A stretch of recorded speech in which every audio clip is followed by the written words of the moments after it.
Sorry na lang mga DDS, hindi ninyo kayang i-red tag ang ICC.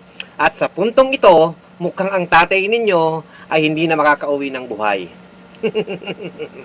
Mga kababayan, ang International Criminal Court po has affirmed its jurisdiction over the case of former President Rodrigo Roa Duterte involving crimes against humanity during the so-called war on drugs. Meaning, tuloy ang kaso at wala nang lusot sa palusot.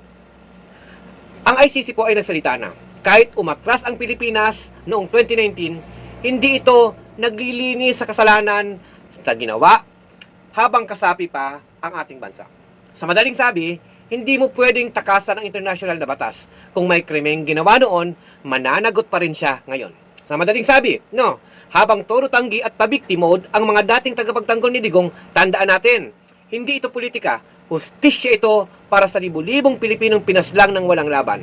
Hindi rin ito panghimasok, ito ay pagpapatuloy sa laban para sa karapatang pangtao na binaboy ng Estado mismo. At oo, hindi ito matatabunan ng mga photo ops at propaganda ng kanyang mga disipulos. Patuloy silang nagtatago sa likod po ng mga fake news. Ang mga pamilya ng biktima ay humaharap sa mundo. May tapang, may dignidad, at may pag-asa na makakamit din ang hustisya.